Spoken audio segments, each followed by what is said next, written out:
JRCM सभी साथियों को सबसे पहले तो बहुत बहुत धन्यवाद आदरणीय मंजीत सर का। मैं आपको बता दूं, सबसे पहले अपना परिचय दे दें। मेरा नाम समरेश कुमार हुआ, पटना से है। अभी मैं रांची में सेटल्ड हूँ। बेसिक शुरुआत जो हमारी हुई है वो क्यूल से हुई है। क्यूल में मैंने अपना लखीसराय से मैंने मैट्रिक पास किया है और उसी बीच आरसी बिजनेस आया हमारी लाइफ में। आना नहीं चाहता था, जबरदस्ती लाया गया हूँ हमारे एक मित्र के द्वारा। और मेरे इस बिजनेस में आने के बाद पहला जो मार्केटिंग प्लान मैंने अगर किसी से देखा तो और कोई नहीं, आज हम लोग के बीच वो गुरुदेव हैं आदरणीय मंजीत सर। एक बार जोरदार तालियां मंजीत सर के लिए मैं चाहूंगा। और जिनकी वजह से मैंने इस मार्केटिंग प्लान को देखा, समझा और इस मार्केटिंग प्लान के थ्रू काम करना शुरू किया। और 544 रुपए की छोटी सी इनकम से मैंने शुरुआत की थी।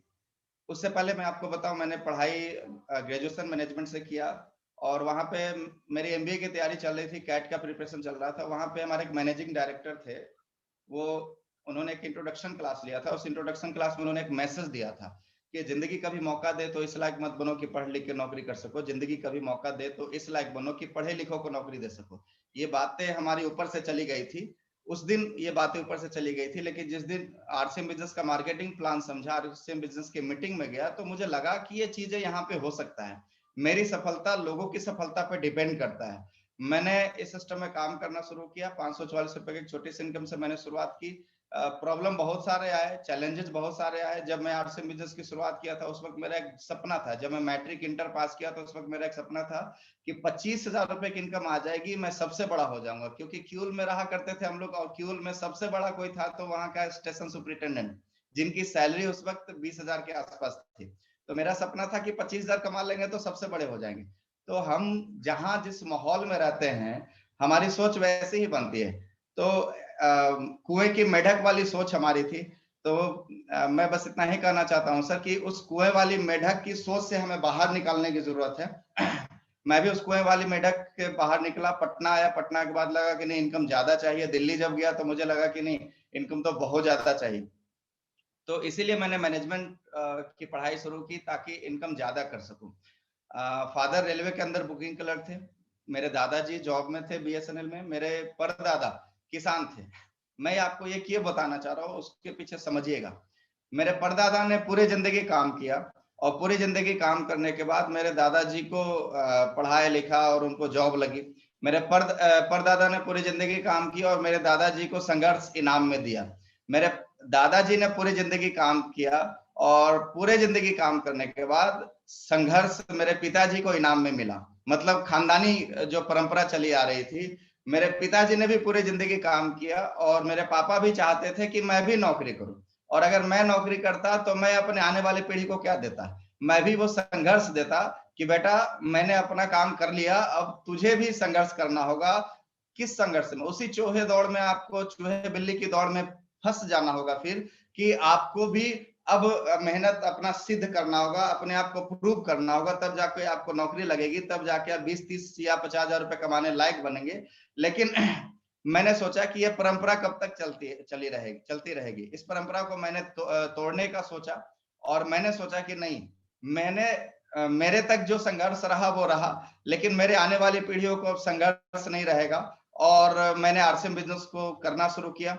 संघर्ष बहुत सारा रहा, मतलब अपने घर से विरोध हुआ, पड़ोसियों से विरोध हुआ, रिश्तेदारों से विरोध हुआ, लेकिन मैं हर विरोधों को सहते हुए, चुपचाप सुनते हुए मैं इस सिस्टम में काम करता गया। 544 रुपए की इनकम 1.5 सालों में 12,000 रुपए की इनकम पे बदल गया, लीडरशिप पे आया। 2 साल आते तो मैं सिस्टम में रॉयल्टी अचीवर बना, इनकम 25,000 रुपए की आने लगी। 3 साल आते आते मैं सिस्टम में टेक्निकल अचीवर बना, इनकम 50,000 रुपए की आने लगी। 50,000 की इनकम आते आते हुआ क्या, जितने लोग मुझे शुरुआती दिनों में मना करते थे सारे लोग मेरे साथ आरसीएम बिजनेस करना शुरू कर दिए थे।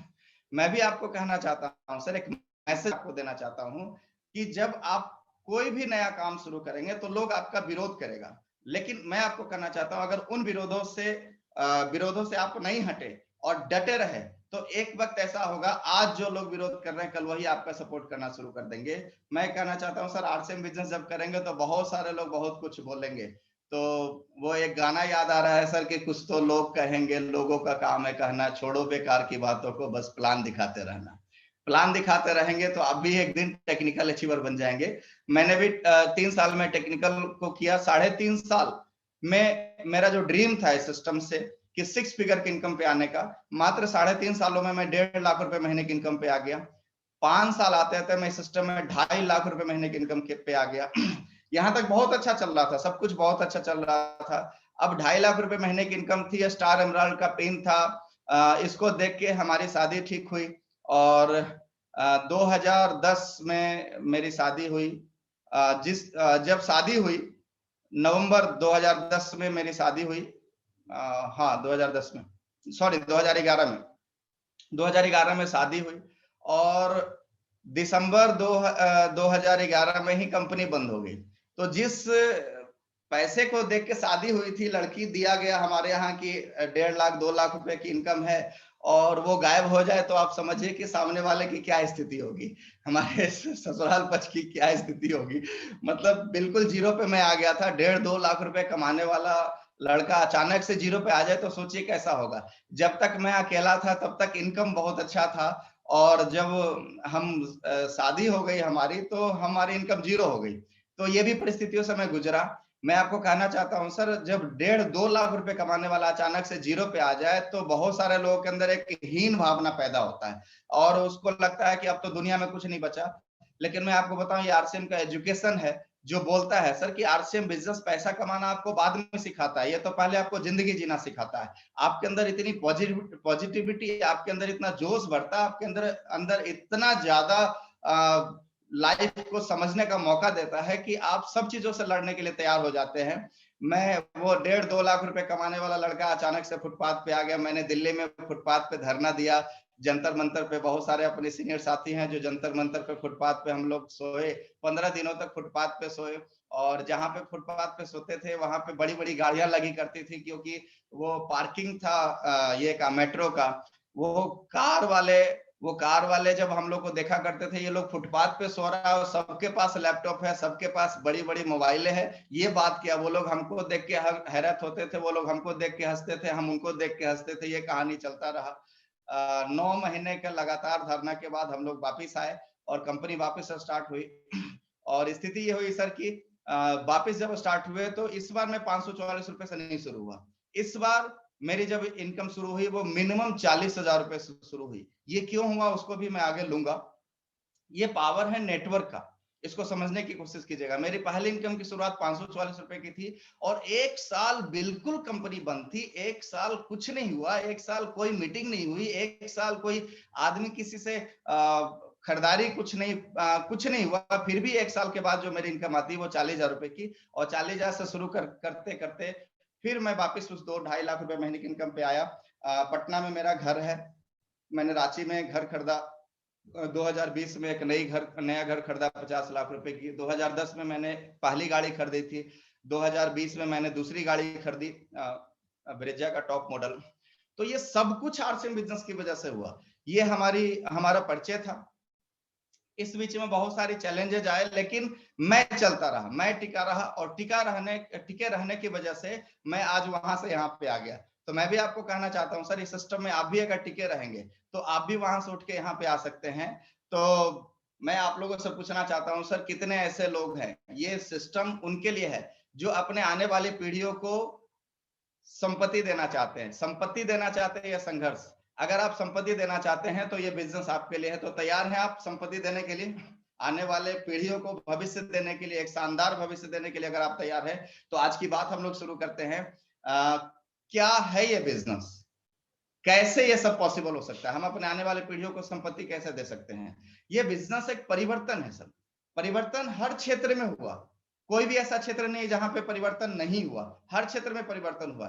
देखिए हम सब लोग, जब हमारे परदादा के दादा, मैंने परदादा को देखा है तो मेरे परदादा के पिताजी जो लोग थे या परदादा भी थे, हमेशा धोती पहनते थे।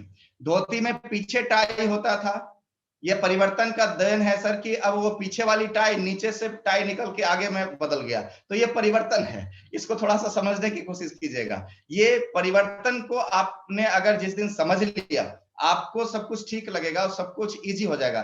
परिवर्तन संसार का नियम है और कोई भी ऐसा आदमी नहीं है जो परिवर्तन से बचा है। आपको परिवर्तन कभी भी परिवर्तन का विरोध नहीं कर सकते, परिवर्तन का सपोर्ट करना होगा, परिवर्तन का साथ देना होगा। और जिसने भी परिवर्तन का विरोध किया वो बहुत आगे नहीं बढ़ पाया। क्या हुआ? गैस आई, लोगों ने विरोध किया, परिवर्तन हुआ या नहीं हुआ? बिजली आई, लोगों ने विरोध किया, परिवर्तन हुआ या नहीं हुआ?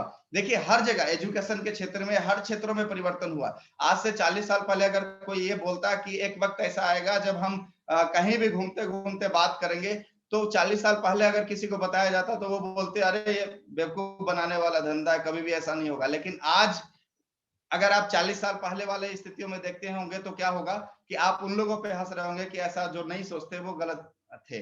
तो परिवर्तन को एक्सेप्ट करने की जरूरत है। तो हर जगह परिवर्तन हुआ, लेकिन मैं आपको कहना चाहता हूं सर, हमारे दुनिया में जितने भी परिवर्तन हुए वो सारे परिवर्तन अमीरों को अमीर बनाने के लिए हुए। कोई भी ऐसा परिवर्तन नहीं हुआ जो गरीबों को अमीर बना सके, एक आम व्यक्ति को सफल बना सके। बाजार व्यवस्था में भी परिवर्तन हुआ। बाजार व्यवस्था में परिवर्तन क्या हुआ सर? पहले वस्तु विनिमय प्रणाली था, सामान के बदले में सामान चला करता था। फिर मुद्रा आया, हाट लगा करता था उस वक्त। अब क्या हुआ? दुकानें खुलने लगी, पैसा देके सामान खरीदते हैं हम लोग, दुकानें जाके अलग अलग दुकानों में खुलने लगी। उसके बाद क्या चलन शुरू हुआ? मॉल का चलन शुरू हुआ। उसके बाद अभी जमाना क्या है सर परिवर्तन का? अभी कहीं कोई मॉल जाने की जरूरत नहीं है, आप अपने घर में बैठे बैठे ये सबसे बड़ा बाजार हाथ में रखे हैं जिसका नाम है मोबाइल। आप मोबाइल पे 4 बार टिप टॉप करिए, आप जो चाहिए आपके घर में आपके पास अवेलेबल है। यस या नो? ये सब परिवर्तन की देन है सर। आगे क्या है? ये ई कॉमर्स का जमाना आज के डेट में है, ई कॉमर्स। और अब ई कॉमर्स का भी जमाना धीरे धीरे जा रहा है। अब जो जमाना आ रहा है सर वो 21वीं सदी है। और ये 21वीं सदी के बारे में बोला जा रहा है कि दुनिया के बड़े बड़े अर्थशास्त्री ये बोल रहे हैं कि 21वीं सदी नेटवर्क मार्केटिंग का है। नेटवर्क मार्केटिंग क्यों 21वीं सदी में दुनिया की जरूरत है, इस पर भी हम लोग बातें करेंगे। लेकिन पहले हमें यह समझना है कि नेटवर्क मार्केटिंग है क्या। देखिए बिजनेस का बहुत सारा रूप बदला। नेटवर्क मार्केटिंग इसका मतलब कि डायरेक्ट सेलिंग। डायरेक्ट सेलिंग भी दो तरीके का होता है सर। एक डायरेक्ट सेलिंग जिसमें सिंगल लेवल मार्केटिंग होता है, जिसको हम लोग फ्रेंचाइजीज बिजनेस करते हैं। जो मैकडोनाल्ड को आप देख रहे हैं, बिग बाजार को देख रहे हैं, केएफसी को देख रहे हैं, ये सब क्या है? सिंगल लेवल मार्केटिंग का देन है। यहाँ पे एक आदमी अपने नीचे बड़ा सा नेटवर्क बना सकता है, लेकिन वो अपने फ्रेंचाइजीज को यह अधिकार नहीं देता कि वो भी अपने नीचे फ्रेंचाइजीज खोल सके। तो एक आदमी तो अपने टाइम को अनलिमिटेड कर सकता है, एक आदमी तो अपने बिजनेस को अनलिमिटेड कर सकता है, एक आदमी अपने बिजनेस को अनलिमिटेड एरिया में फैला सकता है, एक आदमी अपने बिजनेस में कईयों को शामिल करवा सकता है और अपने टाइम को मल्टीप्लाई कर सकता है। लेकिन किसी भी फ्रेंचाइजीज को अधिकार नहीं कि वो भी अपने नीचे फ्रेंचाइजीज खोले। तो ये हुआ सिंगल लेवल मार्केटिंग, जहां पे बड़े लोग ही सिर्फ बड़े हो रहे थे। अब एमएलएम क्या है? इस एमएलएम के कॉन्सेप्ट को समझिएगा। यहाँ पे हम सब लोग फ्रेंचाइजीज हैं। आरसीएम बिजनेस के थ्रू जैसे ही हम इस सिस्टम को ज्वाइन करते हैं, हमें कंपनी एक फ्रेंचाइजीशिप नंबर देती है, हमें एक डिस्ट्रीब्यूटरशिप नंबर मिलता है। और ये डिस्ट्रीब्यूटरशिप नंबर कहां के लिए वैलिड है? ये नंबर आपको पूरे भारत के लिए वैलिड है। पूरे भारत में आपको आपका ये वैलिड ये नंबर आपका क्या है? ये लाइसेंस आपको पूरे भारत का मिला है। आप सिर्फ एक जगह के लिए नहीं है, पूरे भारत का लाइसेंस आपको मिल रहा है। तो एमएलएम में क्या होता है सर? आप फ्रेंचाइजीज हैं और आपको भी ये मौका मिलता है कि आपके नीचे भी आप फ्रेंचाइजीज बना सकते हैं, और उनको भी अधिकार है कि वो भी अपने नीचे फ्रेंचाइजीज बना सकते हैं। तो यहां से क्या होता है कि हम यहाँ पे एक एक आदमी को यह अधिकार है कि वो भी अपने नीचे बड़ा सा नेटवर्क तैयार करे और उन अमीरों की तरह वो भी अमीर बन जाए। तो ये मौका आप लोग को भी मिलता है सर। और मैंने इस मौके को समझा और उस पर काम करना शुरू किया। अकेले आया था सर इस बिजनेस में, अकेले शुरू किया था, काम करता गया, 1 से 2 हुए, 4 हुए। और मैं कहना चाहता हूं सर, अगर हम डेली एक आदमी को भी प्लान बताएं, एक आदमी को भी अगर हम डेली बताएं, एक आदमी को भी समझाएं, तो 30 दिन में 30 लोगों को बताएंगे। और 30 लोगों में से अगर एक आदमी भी हमारे साथ आए तो 1 साल बाद संख्या क्या होगी पता है? 1 महीने में 1, दूसरे महीने 2, तीसरे महीने 4, चौथे महीने 8, पांचवें महीने 16, छठे महीने 32, सातवें महीने 64, आठवें महीने 128, नौवें महीने 256, 10वें महीने 512 और 11वें महीने 1024 और 12वें महीने 2000 लोग हमारे साथ हो सकते हैं। अब ये 2000 लोग में से 90% लोग काम नहीं करे, 200 लोग भी 10% भी काम करे तो 200 लोग आपके साथ होंगे 1 साल में। अब 200 लोग अपनी जरूरत के लिए 5-5 हजार का भी सामान खरीदेगा तो आपका बिजनेस कितने का होगा? कितने का होगा सर? 10 लाख। 5 लाख का होगा? 5 लाख का बिजनेस होगा। खरीदारी कोई और कर रहा है, खरीदारी कहीं भी कर रहा है, और 5 लाख का बिजनेस आपका हुआ। आप हमें बताइए, आज तक जहां पे भी आप खरीदारी करते थे, आज आप बिग बाजार में जाके खरीदारी करते थे, आप केएफसी में खरीदारी करते थे, आप टाटा के मॉल में जाके खरीदारी करते थे, आप कहीं और जाके खरीदारी करते थे, बिजनेस किसी और का होता था। अब खरीदारी करेंगे तो बिजनेस आपका होगा। मैं आप लोगों से सवाल पूछना चाहता हूं सर, आपकी किए हुए खरीदारी का बिजनेस किसी और के पास जाए या अपने पास आए? किसके पास जाना चाहिए सर? अपने अपने पास। अपने पास कैसे आएगा? ये बिजनेस, ये आरसीएम बिजनेस आपको मौका देता है ये बिजनेस अपने पास लाने का। मैं आपको बताऊं, आपने बहुत सारे न्यूज पढ़े होंगे, आपने किसी कंपनी का न्यूज पढ़ा कि वो उसका टर्नओवर 20,000 करोड़ का हो गया, किसी का 10,000 करोड़ का हो गया, किसी का 40,000 करोड़ का हो गया। ये जितने भी टर्नओवर आप देखते हैं, उस टर्नओवर का हिस्सेदार कौन है? रिटेलर से लेके कंपनी तक, retailer, wholesaler, mini agent, C&F agent और कंपनी, और बीच में एडवर्टाइजमेंट वाले, इन सारे लोगों को उनका हिस्सा मिलता है। लेकिन आरसीएम बिजनेस ये मौका देती है कि अब ये जो 10,000 करोड़ का टर्नओवर अगर आरसीएम बिजनेस का होता है, तो इस 10,000 करोड़ का टर्नओवर का 45% हम जैसे आम लोगों के घरों में आएगा। मतलब 10,000 करोड़ का 45% मतलब 4,500 करोड़ रुपया कहां जाएगा? हम जैसे आम लोगों के घरों में बटेगा। अब मैं आपसे पूछना चाहता हूं सर, पहले ये 45% उन लोगों के पास जाता था, तो बड़े दुकान, बड़े घरों में वो रहा करते थे, बड़ी बड़ी गाड़ियों में वो घुमा करते थे, बड़े बड़े स्कूलों में उनके बच्चे पढ़ा करते थे, बड़े बड़े गहनों में उनकी बीवियां लदी रहती थी। अब अगर ये पैसा वापिस हम लोग के घरों में आएगा, तो ये बदलाव हम लोग के घरों में भी होगा या नहीं होगा? यस। लेना चाहते हैं? तो Yes. ये 45% सर हम लोग अपने घरों में ला सकते हैं, और ये एक ही सिस्टम के थ्रू हो सकता है जिसका नाम है MLM, और उसके थ्रू हमारी बिजनेस काम करती है, नेटवर्क मार्केटिंग, आरसीएम बिजनेस। ये बिजनेस है क्या? बहुत सारे लोग को ये भ्रम होता है कि अरे ये तो सर नमक मसाला बेचने का बिजनेस है, प्रोडक्ट बिजनेस है सर, इसमें काम मजा नहीं आता है, नमक मसाला बेचने का है, साबुन सरफ बेचने का है। तो आप गलत फहमी में जी रहे हैं सर। इस बिजनेस के पावर को समझिए। ये बिजनेस नमक मसाला बेचने का नहीं है, ये बिजनेस साबुन सरफ बेचने का नहीं है। ये बिजनेस आपको मौका देता है कॉर्पोरेट में जाने का। मैं अभी एक बुक पढ़ रहा था, बिजनेस स्कूल, उसमें रॉबर्ट टी कियोसाकी बोल रहे हैं कि इस दुनिया में 4 तरीके के लोग हैं, जिसमें 2 क्वाड्रेंट है, लेफ्ट और राइट। जिसमें क्या होता है, लेफ्ट क्वाड्रेंट में कौन है? एम्प्लॉइज है और सेल्फ एम्प्लॉयड है। राइट क्वाड्रेंट में कौन है? बिग बिजनेसमैन है और इन्वेस्टर है। एक आम आदमी कहां पे रहता है?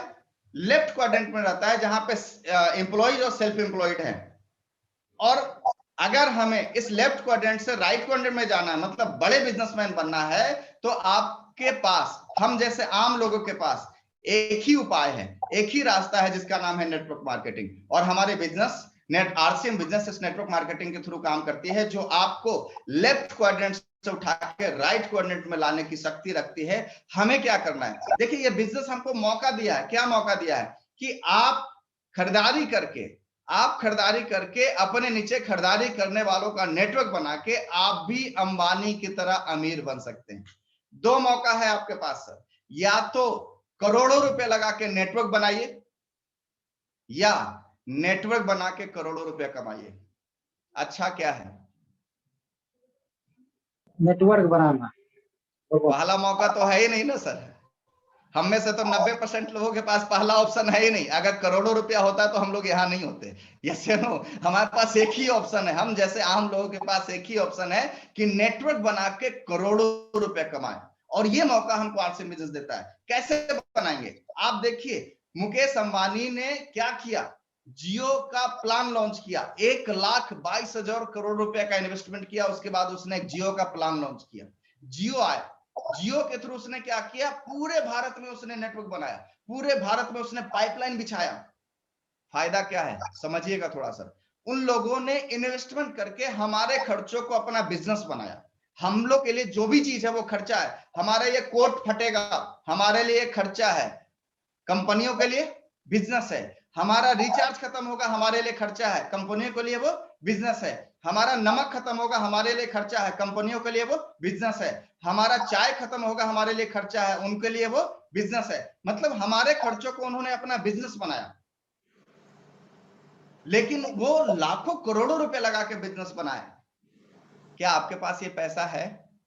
अगर नहीं है तो आप बिजनेस कैसे कर सकते हैं? आरसीएम बिजनेस आपको मौका देता है, बिना पैसा, बिना इन्वेस्टमेंट किए आप भी नेटवर्क बना सकते हैं। तो आरसीएम बिजनेस नमक मसाला बेचने का बिजनेस नहीं है सर। आरसीएम बिजनेस भी आपको मौका देता है, जिस तरीके से मुकेश अंबानी के पास, मुकेश अंबानी के सिम, जियो के सिम को बेचने का 135 करोड़ का मार्केट है, जिस तरीके से एयरटेल के पास एयरटेल के सिम को बेचने का 135 करोड़ का मार्केट है, जिस तरीके से टाटा के पास टाटा के प्रोडक्टों को बेचने का 135 करोड़ का मार्केट है, जिस तरीके से बाबा रामदेव के पास बाबा रामदेव के प्रोडक्टों को बेचने का 135 करोड़ का मार्केट है।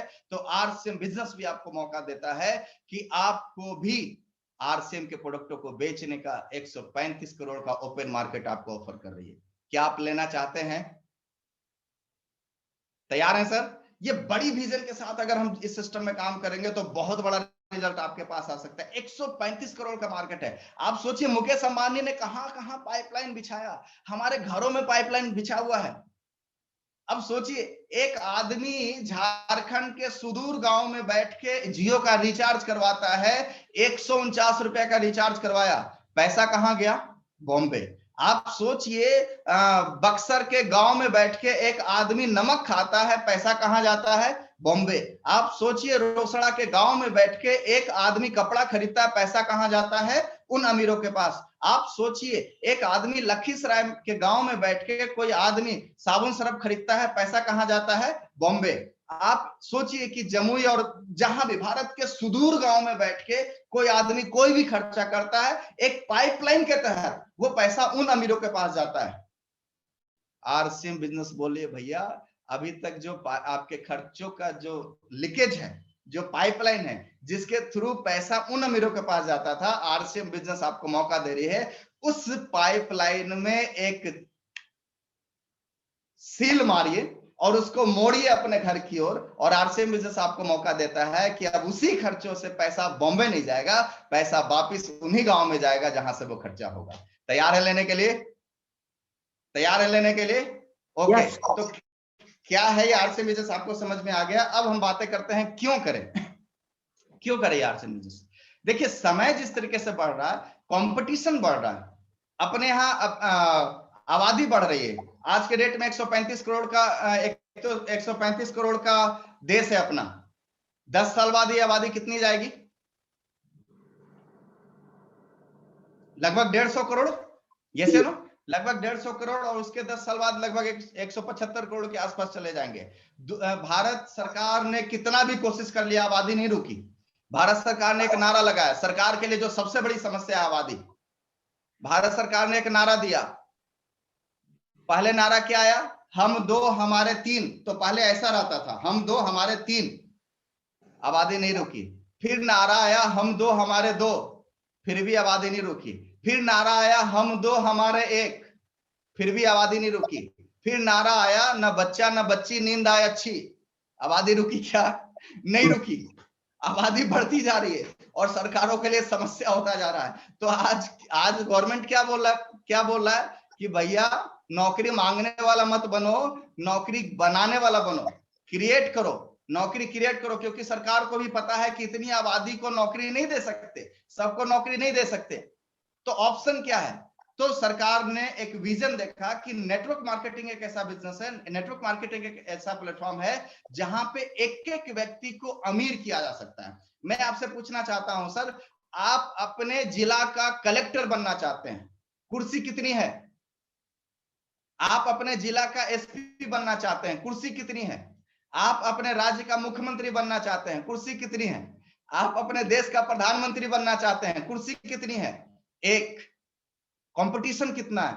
टफ। और आप आरसीएम का डायमंड बनना चाहते हैं, कुर्सी कितनी है? अनलिमिटेड। जितना चाहते हैं उतना बन सकते हैं। यस या नो? तो इन सारे समस्याओं का हल अगर कहीं पे है तो वो नेटवर्क मार्केटिंग में है सर। देश के लिए सबसे बड़ी समस्या जनसंख्या, देश के लिए सबसे बड़ी समस्या है ये एजुकेशन, मैं आपको बताऊं सर, अपने देश में पढ़े लिखे कितने लोग हैं? अगर आप डाटा पे काम करते हैं और डाटा को अगर आप समझते हैं, तो हमारे देश में डाटा है, वो डाटा ये है सर कि अपने देश में आज के डेट में अनएम्प्लॉयमेंट की बात कर रहा हूं मैं, अपने देश में दूसरा जो सबसे बड़ा समस्या अनएम्प्लॉयमेंट। अपने देश में जो पढ़े लिखे लोग हैं, मतलब ग्रेजुएट लोग जो है, पढ़े लिखे तो उन्हीं को बोलते हैं ना आज के डेट में, ग्रेजुएट जो लोग हैं वो कितने हैं? अभी जो आबादी का मात्र 9% लोग ग्रेजुएट हैं। ये कोरोना से पहले की बात कर रहा हूं मैं, ये डाटा 2-3 साल पहले की है। 9% लोग मात्र ग्रेजुएट हैं, उसमें से भी हर दूसरा ग्रेजुएट बेरोजगार था कोरोना से पहले। कोरोना के बाद क्या हुआ? हर तीसरा ग्रेजुएट बेरोजगार हो गया। और आज जो नौकरी कर रहे हैं ना सर, उनके ऊपर तलवार लटकी हुई है। किसी की 20% सैलरी कट कर दी गई, किसी की 50% सैलरी कट कर दी गई, और फिर भी वो काम करने पर मजबूर है। क्यों मजबूर है? क्योंकि उनको पता है कि अगर ये छूट गया तो फिर आगे कुछ नहीं होगा। तो ये है स्थिति सर। पहले आप समझिए 1970 में जिसको लिखना आता था उसको नौकरी लग जाती थी। 1980 में जो लिखने थे और मैट्रिक जो पास करने लगे उनको नौकरी लग गई। 90 आते आते ग्रेजुएशन करने वालों को नौकरी लग गई। 2000 आते आते नौकरी के ग्रेजुएशन के साथ साथ आपको टेक्निकल हैंड भी चाहिए था। 2020 आते आते क्या हुआ? इंजीनियरों को भी नौकरी लगना मुश्किल हो गया। यस या नो? आज तो पीएचडी वाले लोग चपरासी की नौकरी कर रहे हैं। आपको क्या लग रहा भैया, आपके बाद वाली जो पीढ़ी होगी उसको आराम से नौकरी लग जाएगी? उसके लिए सोचिए कितना टफ होगा ये सब चीज। आपके लिए इतना मुश्किल है। सोचिए सर, मैं 97 में मैट्रिक मैंने किया, और 97 में जब मैं मैट्रिक किया तो 85% उस वक्त जब मार्क्स आता था किसी को, तो पूरा इलाका में चर्चा होता था कि अरे फलनवा के बेटा को तो 85% मार्क्स आ गया, मतलब डिस्टिंक्शन मार्क्स आया। पूरे इलाके में चर्चा होता था कि डिस्टिंक्शन मार्क आ गया। आज की स्थिति क्या है? 99.7% वालों को कोई नहीं पूछ रहा है। समझ में आ रहा है? पहले गुड का जमाना था, फिर बेटर का जमाना है, अभी बेस्ट का जमाना आया, अभी एक्सीलेंट का जमाना है। What next? What next? आप सोचिए कि कंपटीशन किस लेवल पे जा रहा है। आने वाले पीढ़ियों को आपको लग रहा है कि नौकरी मिल जाएगी? हल क्या है? हल एक ही है सर, नेटवर्क मार्केटिंग। हल एक ही है, आरसीएम बिजनेस। क्यों है? मैं आपको कहना चाहता हूं, आज हर एक आदमी की जो सोच है, क्या चाहिए उसको? एक आदमी जैसे ही बड़ा होता है उसको 3-4 चीज चाहिए। पहला, स्वास्थ्य, उसका स्वास्थ्य बेहतर होना चाहिए। दूसरा, उसके पास समय होना चाहिए। तीसरा, उसके पास पैसा होना चाहिए। चौथा, उसके पास सुरक्षा होना चाहिए। इन सब चीजों में पहला चीज मैं आपको बात करूं, सबसे टॉप प्रायोरिटी पे आता है, वो है पैसा। पैसा। पैसा आपके 90% समस्याओं का हल है। किसी शायर ने पैसे के बारे में यहां तक बोल दिया कि पैसा खुदा नहीं है, लेकिन खुदा की कसम खुदा से कम भी नहीं है। दुनिया का सबसे बड़ा मोटिवेशन अगर किसी चीज से आता है ना सर, तो वो है ये करिए, मजा आता है इसमें। किससे आता है? सब पूछेंगे कैसे हैं जब जेब में पैसे हैं। समझ में आ रहा है? तो पैसा दुनिया का सबसे बड़ा मोटिवेशन है। इससे ज्यादा मोटिवेशन किसी चीज में नहीं आता सर। जब हरे हरे पत्ते पॉकेट में होंगे ना, मजा आता है एकदम। आदमी ऐसे ही चौड़ा होके चलता है, आज तो मैं गजब ढा रहा हूं। देखिए, जो नौकरी करते हैं, जो ये करते हैं, जिनको जिस दिन सैलरी मिलती है उस दिन उसका चाल देखिए, क्या एकदम टन के चलते हैं कि आज तो मेरे सैलरी मिली, आज तो एक दिन का राजा हूं मैं। और जैसे जैसे महीना बीतते जाता है उसकी चाल धीरे धीरे कम होते जाती है। तो मैं कहना चाहता हूँ, दुनिया का सबसे बड़ा मोटिवेशन अगर किसी चीज से आता है तो पैसा। पैसा कौन सा चाहिए? 2 तरीके का पैसा हम लोग कमाते हैं। आज से पहले जब तक मैं आरसीएम बिजनेस को नहीं जानता था, तो हमें एक ही प्रकार का पैसा जानते थे, वो है एक्टिव इनकम। हम पैसा कमाने के लिए क्या करते हैं? नौकरी करते हैं, प्रोफेशनल वर्क करते हैं। हम डॉक्टर बन जाए, इंजीनियर बन जाए, चाहे एलआईसी एजेंट बन जाए, कुछ भी, आईएएस बन जाए, आईपीएस बन जाए, कुछ भी, ये सब पैसा एक्टिव इनकम है। मतलब आप जब तक काम करेंगे तभी तक पैसा आएगा। और इन इनकम को लेने के लिए, ये इनकम आपकी काबिलियत की वजह से आता है, जिसकी वजह से आप जब तक काम करते हैं तभी तक पैसा आता है। एक डॉक्टर को पैसा कब आता है? जब तक वो पेशेंट को देखेगा। एक इंजीनियर को पैसा कब आएगा? जब तक वो प्रोजेक्ट बनाएगा। कोई भी प्रोफेशनल को पैसा कब आएगा? जब तक उसकी सेलिंग होगी। तो ये सब जो पैसा आता है उनकी काबिलियत की वजह से आता है। जिस दिन वो खत्म हो जाते हैं, उनकी काबिलियत भी खत्म हो जाती है। ये है एक्टिव इनकम। इस इनकम को लेने के लिए भैया आपको एक्टिव रहना पड़ेगा, आपको काम करते रहना पड़ेगा। जिस दिन काम खत्म, पैसा खत्म। एक दूसरे प्रकार का भी इनकम होता है सर, जिसको हम लोग बोलते हैं पैसिव इनकम। यहां पे आप शुरुआती दिनों में काम करते हैं और उसके बाद धीरे धीरे आपका पैसा आपके लिए काम करना शुरू कर देता है। पैसिव इनकम क्या है? आपके पास 1-2 करोड़ रुपया हो और एक बिल्डिंग बनाइए बड़ा सा और उसको रेंट पे डाल दीजिए, ये पैसिव इनकम है। उस रेंट को लेने के लिए आपने कितनी बार मेहनत किया? एक बार, जब तक वो घर बनाने में लगा। रेंट कितनी बार आएगा? बार बार, हर महीने वो रेंट आएगा। आपके पास 2-3 करोड़ रुपया, उसको बैंक में डाल दीजिए, इन्वेस्ट कर दीजिए उसको किसी चीज में, पैसा उसका इंटरेस्ट आता जाएगा और आपका पैसा आपके लिए काम कर रहा होगा, आपको काम करने की जरूरत नहीं है। और अगर ये नहीं है तो आज के आज हम लोग आरसीएम करना शुरू कर दें। आरसीएम बिजनेस में कुछ साल अगर आप काम कर लिए तो आने वाले दिनों में यह सिस्टम भी आपको पैसिव इनकम देना शुरू कर देगा। कैसे देगा उस पर हम लोग बातें करेंगे आगे। यहां पे हम समय कमाते हैं तो पैसा यहां पे आपको मिलेगा। दूसरा सर, समय, यहां पे हमारे पास पैसा हमारे बाद भी आएगा। कैसे आएगा उस पर भी मैं बातें करूंगा। समय, हर एक आदमी समय चाहता है और अपने यहां तो एक ट्रेडिशन बन गया है मिडिल क्लास वालों को कि समय, हम तो समय, बहुत सारे लोग को मैंने बोलते सुना है कि मेरे पास समय नहीं है। बहुत गर्व से बोलते हैं कि मेरे पास समय नहीं है। आप बहुत सारे लोग को जब मार्केटिंग प्लान दिखाने जाते हैं तो बोलते हैं ना कि अरे मेरे पास तो मरने का समय नहीं है, प्लान कहां से देखूंगा। तो मैं आपको कहना चाहता हूं सर, समय का ना होना आपकी समस्या है, आपका अचीवमेंट नहीं है।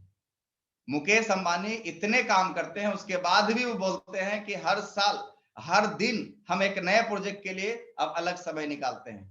रतन टाटा हमेशा बोलते हैं कि हम हर दिन एक नए प्रोजेक्ट सुनने के लिए हम तैयार रहते हैं। और आप एक काम करके आपके पास समय नहीं है, तो ये आपको समझना है कि ये समस्या है, ये अचीवमेंट है।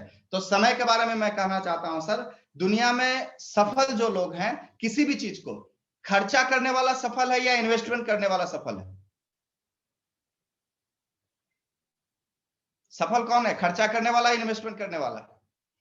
इन्वेस्टमेंट करने वाला।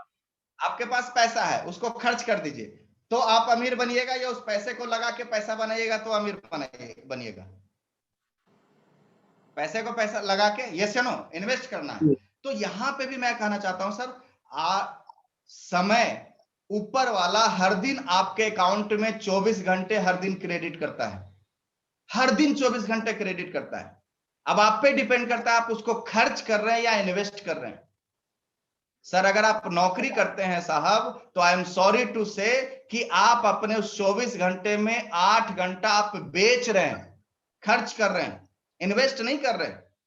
आप अगर कोई प्रोफेशनल वर्क करते हैं तो आप उस 24 घंटे को खर्च कर रहे हैं, इन्वेस्ट नहीं कर रहे हैं। इन्वेस्टमेंट क्या होता है? इन्वेस्टमेंट वो होता है सर कि जब आप काम नहीं भी करें तो भी आपका पैसा आपके लिए काम करे। तो जब आप काम ना करें तो भी आपका समय आपके लिए काम करे। मैं आरसीएम बिजनेस में, हम सब लोग जो आरसीएम बिजनेस में आए, हम यहाँ पे समय को खर्च नहीं कर रहे, हम यहाँ पे समय को इन्वेस्ट कर रहे हैं। कैसे इन्वेस्ट कर रहे हैं थोड़ा सा समझाता हूं मैं जब यहाँ पे आया था तो अकेला आया था। मेरी टीम में मैंने काम करना शुरू किया, 2 हुए, 4 हुए, 8 हुए, 16 हुए, 32 हुए, आज 10,000 से भी ज्यादा एक्टिव लोग हैं। मुर्दों की बात नहीं कर रहा हूं, मुर्दे तो भरे पड़े हैं, मुर्दों को जोड़ ले तो 1.5-2 लाख है, लेकिन मैं जिंदों की बात कर रहा हूं, जो खरीदारी कर रहे हैं, जो कुछ ना कुछ कर रहे हैं। ऐसे 10,000 लोग हैं।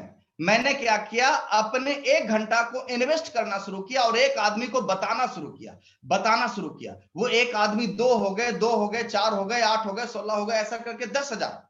अभी मैं 1 घंटा काम कर रहा हूं और आज मेरी टीम में 10,000 घंटा काम हो रहा है। इसको बोलते हैं इन्वेस्टमेंट। आपका टाइम आपके लिए टाइम को मल्टीप्लाई कर रहा है। नेटवर्क मार्केटिंग में आप आके अपने टाइम को मल्टीप्लाई करते हैं, इन्वेस्ट करते हैं। सर मैंने इन्वेस्ट किया, समय से समय मैंने बनाया।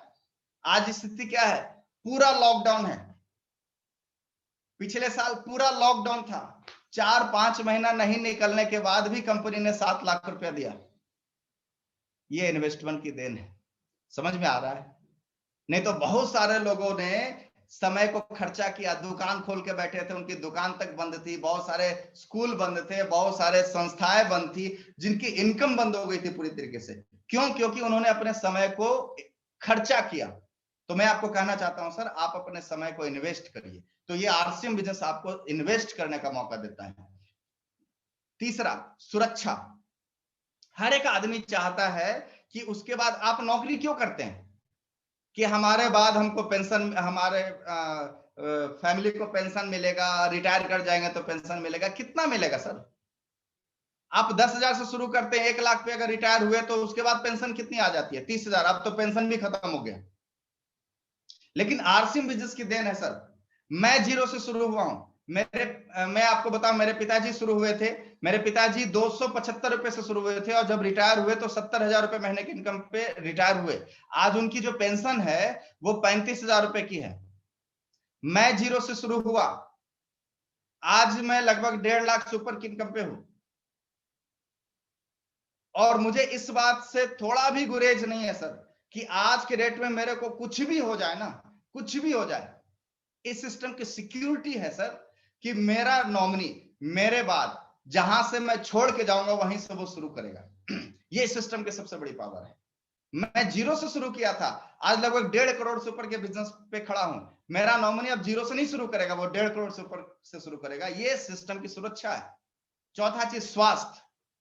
आरसीएम बिजनेस आपको हेल्थ देता है, हेल्दी प्रोडक्ट देता है। सारे प्रोडक्ट अपने यहाँ वेजिटेरियन है और आपको न्यूट्रीचार्ज जैसे प्रोडक्ट है जो आपके हेल्थ को बेहतर करने के लिए, हेल्थ गार्ड जैसे प्रोडक्ट है, गामा ओरिजिनल जैसे प्रोडक्ट है, हमारे खाने के जितने प्रोडक्ट है सब के सब प्योर वेजिटेरियन प्रोडक्ट है जो आपको कभी भी बीमार नहीं होने देगा। तो ये चारों चीज आपको एक जगह पे मिल सकता है जिसका नाम है आरसीएम बिजनेस। तो क्यों करें? आपको समझ में आ गया, पैसा, समय और सुरक्षा और स्वास्थ्य, ये चारों चीज अगर आपको लेना है तो वो एक ही प्लेटफॉर्म पे मिलेगा जिसका नाम है आरसीएम बिजनेस। नहीं तो दूसरी जगह पे क्या होता है, समय कमाने के लिए पैसा खोना पड़ता है या पैसा कमाने के लिए समय खोना होता है। और कई लोग तो ऐसे हैं जो पैसा बनाते बनाते अपने स्वास्थ्य को खो दिए। पैसा तो उन्होंने खूब कमाया लेकिन उनका स्वास्थ्य ही नहीं बचा और आज उनकी कहानी खत्म हो गई। तो ऐसे बहुत सारे लोगों को आपने देखा होगा। मैं आपको कहना चाहता हूं सर, ये मौका आपको, ये सिस्टम आपको मौका देता है कि आपको स्वास्थ्य, समय, पैसा, सुरक्षा, चारों चीज आपको ये बिजनेस देगा। ओके, अब आते हैं हम लोग सर अपने इस मीटिंग की आखिरी पड़ाव पे, कैसे करें इस बिजनेस को, कैसे करें। ये चारों चीज अगर हमें लेना है तो जाहिर सी बात है कि हमें कुछ एक बेहतरीन प्लानिंग करनी पड़ेगी, बहुत शानदार तरीके से काम करना पड़ेगा सर। तो हमें भी सर यहाँ पे इन्वेस्ट करना पड़ेगा, इन्वेस्टमेंट करना पड़ेगा। और आप और हम सब लोग इस बिजनेस के ब्रांड एम्बेसडर हैं, ब्रांड एम्बेसडर हम सब लोग अपने प्रोडक्टों के। तो ब्रांड एम्बेसडर जो होते हैं वो क्या करते हैं, प्रोडक्टों का प्रचार करते हैं। बहुत सारे लोग के अंदर ये बोलते हैं हमको कि सर, बहुत बोलते हैं सर लेकिन बिकता नहीं है, कोई लेता नहीं है, ये नहीं करता, वो नहीं करता, खूब रोते रहते हैं। मैं आपको एक चीज बताऊं, अक्षय कुमार को पैसा किस बात का मिलता है? प्रोडक्टों को प्रचार करने का। अमिताभ बच्चन को पैसा किस बात का मिलता है? प्रोडक्टों को प्रचार करने का। शाहरुख खान को पैसा किस बात का मिलता है? प्रोडक्टों को प्रचार करने का।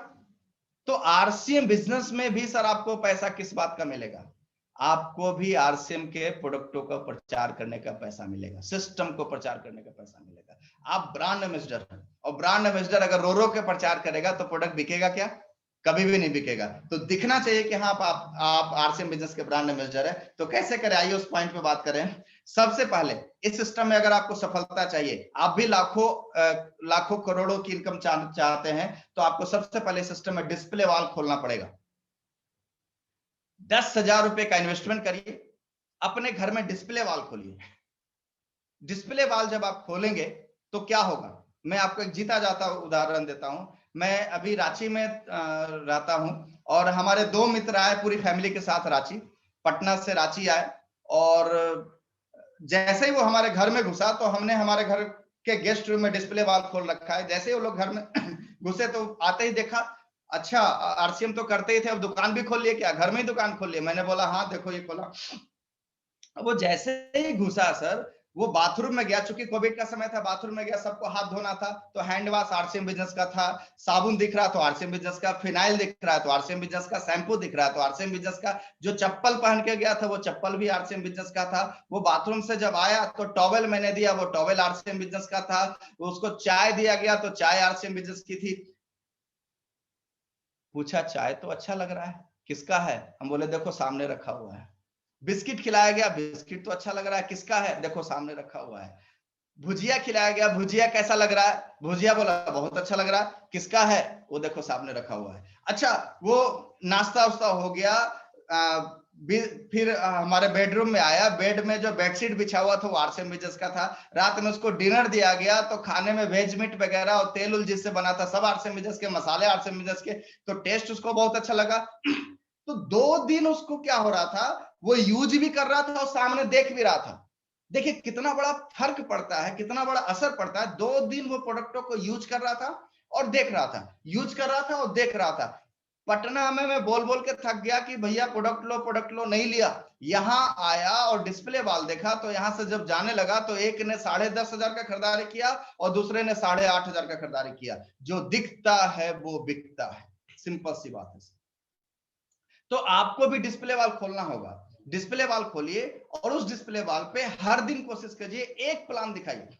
हम जो लोगों को प्लान दिखाने के लिए बाहर जाते हैं ना, प्रयास करिए सर कि आप अपने एरिया के जो आपकी डाउनलाइन का जो डिस्प्ले वाल है, उन्हीं डिस्प्ले वाल के जगह पे उनको बुला के प्लान दिखाइए। उससे क्या होगा सर, प्लान दिखाते ही या प्रोडक्टों के बारे में बताते ही कई बार ऐसा होता है कि लोगों के अंदर एक तीव्र इच्छा शक्ति जागती है कि हम जल्दी से उस प्रोडक्ट को खरीदें। लेकिन क्या होता है कि प्रोडक्ट अगर आप अवेलेबल नहीं करवाइएगा तो वो इच्छा शक्ति खत्म हो जाता है। तो आपको सबसे पहले क्या करना है, प्रोडक्ट दिखाना है, और अगर सामने रह गया तो तुरंत आपका लगे हाथ बिक भी जाएगा। तो डेली एक प्लान कहां पे दिखाना है सर, डिस्प्ले वाल के जगह पे दिखाना है। साथ में अगर वहां पे दिखाएंगे तो मंजीत सर जो हमेशा बोला करते हैं कि एक प्लान प्लस 200 बीबी का सेल, वो डिस्प्ले वाल पे अगर वो प्लान होगा तो ऑटोमेटिकली आपका 200 बीबी का प्रोडक्ट सेल हो जाएगा सर, उसमें कहीं से कोई समस्या नहीं आएगी। दूसरा, पहला ये है सर, एक मिनट सर, एक मिनट।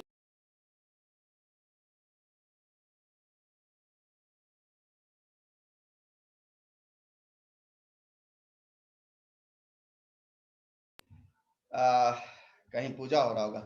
तो दूसरा काम करना है सर, किसी ना किसी क्लब में शामिल होइए। हमें किसी ना किसी क्लब में शामिल होना होगा। डायमंड क्लब है, सुपर डायमंड क्लब है, स्टार डायमंड क्लब है, ये किसी ना किसी एक क्लब में, क्राउन क्लब है, किसी ना किसी एक क्लब में शामिल होइए। आपको क्लब में शामिल होना होगा। यहाँ भी अगर आपको सफलता चाहिए, डायमंड जाना है तो आपको डायमंड क्लब में शामिल होना होगा। तो क्लब में शामिल हो। 5,000 बीबी करने के लिए क्या करना है, मात्र 200 बीबी का सेल डेली कीजिए, ऑटोमेटिकली काम हो जाएगा। तो 5,000 बीबी ऑटोमेटिकली हो जाएगा। हमारे बहुत सारे ऐसे साथी हैं जो डायमंड क्लब करते हैं। डायमंड क्लब कब से कब होता है सर, 1 तारीख से 10 तारीख के बीच में डायमंड क्लब हो जाता है। बाकी महीना क्या करते हैं, 1 से 10 तारीख के बीच में अगर 5,000 हो जाता है तो बाकी महीना क्या करते हैं।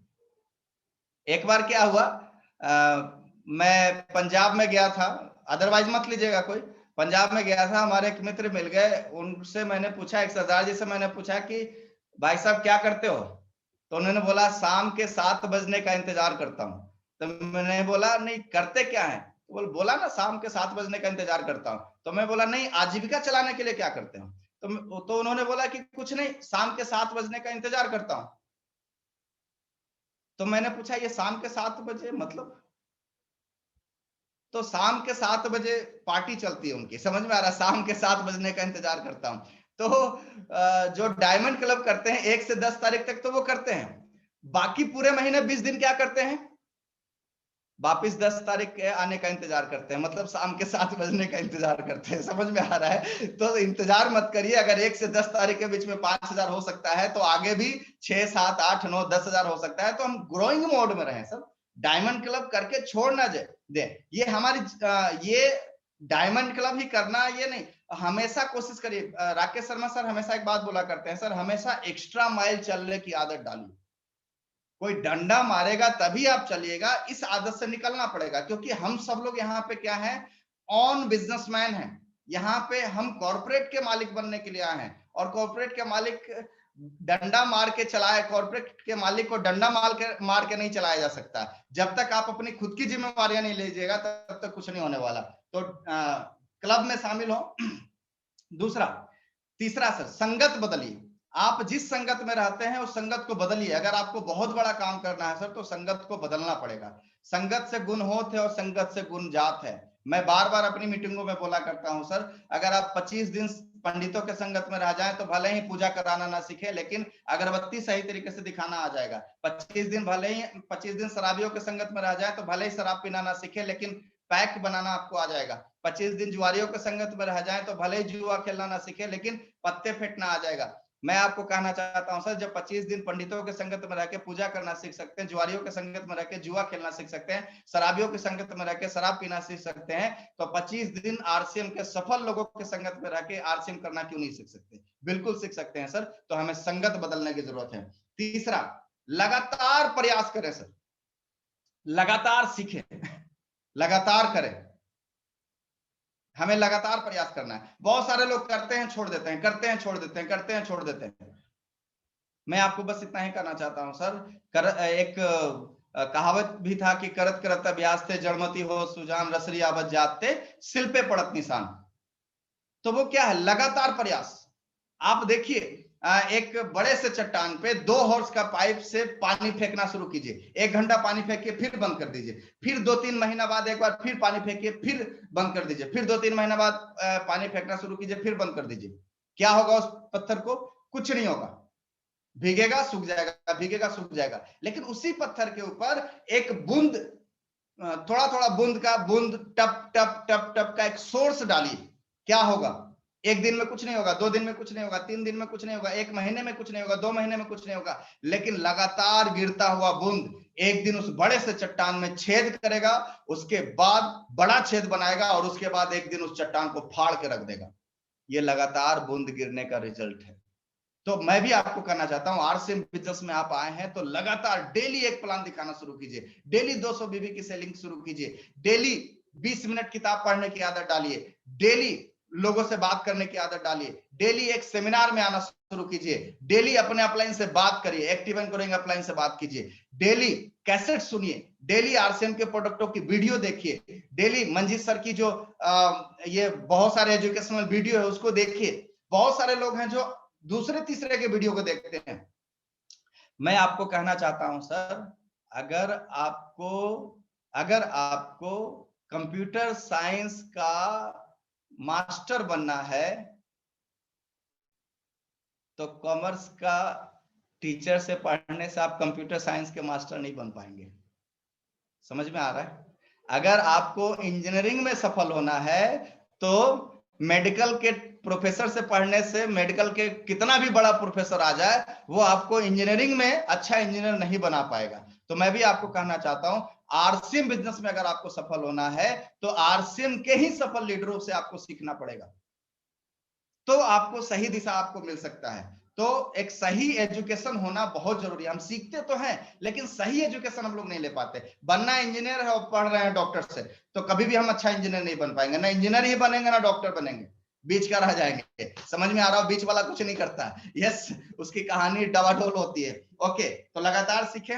1 तारीख को खरीदारी करिए, अपनी खरीदारी 1 तारीख को करना है। ये आदत अपने टीम में डेवलप करिए सर। 1 तारीख को खरीदारी, आप जो भी खरीदारी करते हैं उसको 1 तारीख को करिए। आप सब लोग, हम सब लोग एक बिजनेसमैन हैं, और बिजनेस के बारे में क्या कहा जाता है सर? जितने भी दुकान खोल के जो बैठे हैं वो क्या करते हैं? दिन भर जितना भी उनका सेल हुआ, शाम में जब वो घर जाने लगते हैं तो गल्ले से पैसा निकालते हैं। क्या सारा पैसा गल्ले से निकाल लेते हैं? नहीं निकालते हैं, कुछ पैसा छोड़ते हैं। क्यों छोड़ते हैं? कि गल्ला खाली रहेगा तो अगले दिन बोहनी नहीं होगी सही से।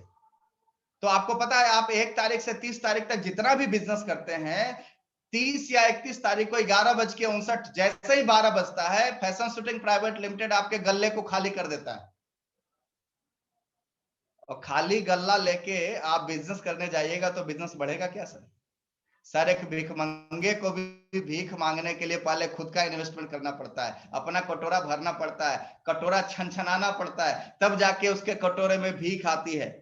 मैं आपको कहना चाहता हूं सर, एक भिखमंगे को भी भीख मांगने के लिए पहले खुद से कटोरा भरना पड़ता है, और आप है जो खाली गल्ला लेके बिजनेस करने जाइएगा तो कभी भी बिजनेस बढ़ेगा नहीं बढ़ेगा। तो आज से अपनी खरीदारी कब होगी? 1 तारीख को अपनी खरीदारी करिए। जैसे ही 1 तारीख की खरीदारी की आदत बढ़ जाएगी सर, अपनी करना शुरू कर देंगे ना, उसके बाद हमारा दूसरा टारगेट होगा सर कि अब अपना जब होना शुरू हो जाए तो 10 लोगों को तैयार करेंगे पहले तारीख को खरीदारी करने का। मैं ये नहीं बोल रहा हूं कि 1 तारीख को आप 5000 बीवी करिए, लेकिन 1000 ही बीवी करिए, लेकिन 1 तारीख को करिए।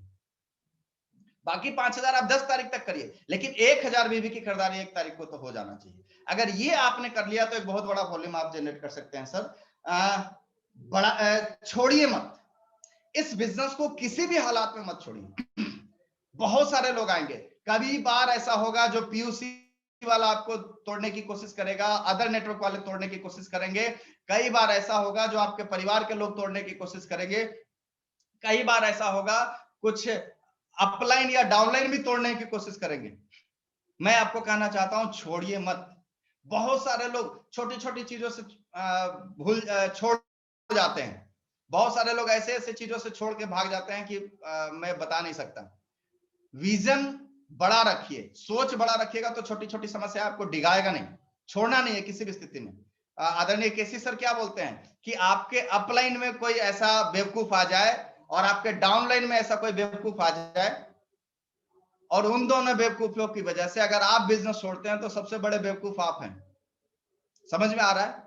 तो हमें किसी भी स्थिति में अपने बिजनेस को नहीं छोड़ना है। हम लोगों ने क्या किया, हम लोगों ने सिस्टम का विजन देखा था, हमने परेशानियों को नहीं देखा, हम लोगों ने विजन देखा। विजन क्या था कि आज कुछ नहीं है लेकिन कल बहुत कुछ होगा। मैं जहां जहां गया पिकअप सेंटर खुलवाया, मैं जहां जहां गया कुछ नहीं था, ना पिकअप सेंटर था, ना डिपो था, ना प्रोडक्ट बहुत अच्छे थे, लेकिन स्थिति क्या हुई, जहां जहां गया ये सब चीज होता गया। मेरे अपलाइन बोला करते थे कि समरेश आज कुछ नहीं है लेकिन आगे चल के बहुत कुछ होगा। मंजीत सर, सुजीत सर हमेशा हमें मोटिवेट करते रहते थे कि आज कुछ नहीं है, आगे चल के बहुत कुछ होगा। आज है, एक 4-5 प्रोडक्टों से शुरू किया था, आज 500 से ज्यादा प्रोडक्ट रेंजेस हैं। एक डिस्ट्रीब्यूटर से शुरू हुआ था, आज 1 करोड़ से ज्यादा डिस्ट्रीब्यूटर आरसीएम बिजनेस के हो गए। एक जगह से शुरू हुआ था, आज भारत के किसी भी कोने में चले जाइएगा आरसीएम बिजनेस है। एक डिपो से शुरू हुआ था, आज के डेट में 200 से ज्यादा डिपो आरसीएम बिजनेस के पास है। एक पिकअप सेंटर से शुरू हुआ था, आज के डेट में 11,000 से ज्यादा पिकअप सेंटर है। आज 500 प्रोडक्ट हैं सर। जब मैं काम करता था तो 5 प्रोडक्ट थे। मेरे अपलाइन बोला करते थे समरेश काम करो, गुड मॉर्निंग से लेकर गुड नाइट तक सारी प्रोडक्टें होगी आने वाले दिनों में। आज है, मैं आपको कहना चाहता हूं आप लोग भी काम करिए, आने वाले दिनों में सुई से हवाई जहाज तक कुछ भी लेना होगा आरसीएम बिजनेस आपको अवेलेबल करवाएगा। आपको तैयार रहना होगा। क्या आप तैयार हैं उसके लिए? तैयार हैं? तो ये सब चीजों को करने के लिए क्या करना पड़ेगा सर? ये बिजनेस जो है ना, इसको बड़ी सोच से करना पड़ेगा। ये आम का पेड़ है सर, ये आम का पेड़ हम लगाने का काम कर रहे हैं। यहाँ पे आम का पेड़ लगाना जो है गेहूं का पेड़ नहीं है। गेहूं का पेड़ नहीं कि 2-3 महीने में फलना शुरू हो जाएगा। ये आम का पेड़ है। किसी भी बीज को बोते हैं तो क्या करते हैं, सबसे पहले मिट्टी ढीली करनी पड़ती है। मिट्टी को ढीला करना पड़ता है, उसको कोड़ाई कीजिए। मिट्टी ढीला मतलब हम किसी भी आदमी को ज्वाइन करवाना चाहते हैं तो सबसे पहले उसको माहौल बनाते हैं, उसको एक बार बताते हैं प्रोडक्ट देके, प्लान देके। तो जो पहले हार्ड था आरसीएम के प्रति, उसको सॉफ्ट कॉर्नर में ढालना पड़ता है। तो पहले मिट्टी ढीला करना पड़ेगा। दूसरा, अगर वो अपने आप को ढालने के लिए तैयार हो गया तो फिर क्या करते हैं, उसका बीज बोते हैं। बीज मतलब उसको आरसीएम बिजनेस में अगर वो रेडी हो गया तब तो उसकी ज्वाइनिंग करवाते हैं। जैसे ही बीज बोते हैं फिर क्या करना होता है सर, उसमें पानी डालना होता है। जैसे ही वो ज्वाइन कर गया फिर से उसको एक बार प्लान दिखाइए। प्लान दिखाने के बाद उसके पानी डालने के बाद क्या करते हैं सर, खाद डालना पड़ेगा थोड़ा बहुत। मतलब उसको थोड़ा सा ट्रेंड करिए, सिखाइए, प्रोडक्टों के बारे में समझाइए, डिस्प्ले वॉल क्या है, डायमंड क्लब क्या है, इन सब चीजों के बारे में समझाइए। उसके बाद क्या करना पड़ेगा, उससे जब अंकुरन निकल जाए, 1-2 ज्वाइनिंग करवा दे तो उसको क्या करना है, घेराबंदी करवाना है। पौधा जब बाहर निकल जाता है तो घेराबंदी करवाते हैं ना। क्यों करवाते हैं? कि कोई जानवर चर ना जाए। तो घेराबंदी मतलब उसको ट्रेनिंग में लाइए, ट्रेनिंग में लाइए कि क्यों नेटवर्क जरूरी है, क्यों आरसीएम बिजनेस जरूरी है, उसको ट्रेंड करिए। आस पड़ोस के जो जानवर है ना वो चरने को तैयार हो जाते हैं उस पौधे को, तो उन पौधों को, उसको आसपास के नेगेटिव वाले जानवर से बचाना है। घेराबंदी करें, ट्रेनिंग में लाएं उनको। उसके बाद छटनी करते रहिए, उनके अंदर बहुत सारे क्वेरीज होंगे, बहुत सारे क्वेश्चन होंगे, उनका छटनी करते रहिए, तब जाके वो पौधा सीधा होगा। नहीं तो नीचे से ही ब्रांचेज निकलने लगे तो उस पौधे का शेप सही नहीं बनेगा सर, वो पेड़ अच्छा नहीं बनेगा। और उसके बाद धैर्य रखिए, धैर्य रखिए, क्योंकि आप गेहूं का बीज नहीं बो रहे हैं। गेहूं का बीज बोइएगा तो 6 महीने में फल तो जाएगा, लेकिन हर साल आपको गेहूं लगाना पड़ेगा। ये काम है आम के पेड़ लगाने का। एक बार आम पड़ने लगा, फलने लगा, टाइम लगेगा, 1 साल नहीं, 1 साल में नहीं होगा, 2 साल में नहीं होगा, 3 साल में नहीं होगा, 5 साल में नहीं होगा। हम तो ये कहते हैं सर कि अगर 10 साल भी लगे तो लगे रहिए इसके पीछे। जिस दिन आम फलना शुरू हो गया ना सर, आप नहीं आपकी कई पीढ़ियों को आम खिला के जाएगा। तो मैं बस इतना ही कहना चाहता हूं, ये सब छोटे छोटे काम अगर हम करते रहे तो हम लोग भी एक दिन कॉर्पोरेट का मालिक होंगे। और अभी तो शुरू हुआ है सर, अभी तो कुछ भी नहीं हुआ, अभी तो शुरू हुआ है। अभी तो आदरणीय सुरेंद्र बस साहब का एक इंफॉर्मेशन है कि अपने इंडिया में 1% से भी कम लोग नेटवर्क मार्केटिंग में है। 2037 तक ये मामला 25% से ऊपर जाएगा। इंतजार करिए, 2037 आते आते अगर आप टिके रहे तो आज जो साइकिल में यहाँ पे घूम रहा है ना, अपनी जेट विमान पे घूमेगा। ये 2037 का नजारा होगा। लेकिन आज आपको लग रहा होगा ये पागल हो गया है, पागलों की तरह बात कर रहा है। ये उसी तरीके से है जो 40 साल पहले अगर किसी को बोला जाता कि एक वक्त ऐसा होता कि हम वीडियो देख के बातें करेंगे, तो वो 40 साल पहले उसको भी लोग बोलते थे कि पागल हो गया, ऐसा कभी नहीं होगा। तो मैं भी आपको कहना चाहता हूँ 2037-40 तक इंतजार कीजिए। अगर आप टिके रहे तो आपके पास भी जेट आने को तैयार है। तो समय यहाँ पे ज्यादा गवाही नहीं देता, मैं बस इतना ही कहना चाहूंगा सर लास्ट में कि टिकना बहुत जरूरी है। बड़ाई करते रहिए लोगों की, लोगों को बड़ाई करने का यह बिजनेस है। और लास्ट में बस इतना ही कहना चाहूंगा सर कि हौसलों को खुद से जुदा ना करें, हार कर कोशिश से कभी कम न करना। एक दिन आपका होगा यह एतवार करना, बस उस दिन का सब्र से इंतजार करना। थैंक यू, धन्यवाद आप लोगों ने इतना धैर्यपूर्वक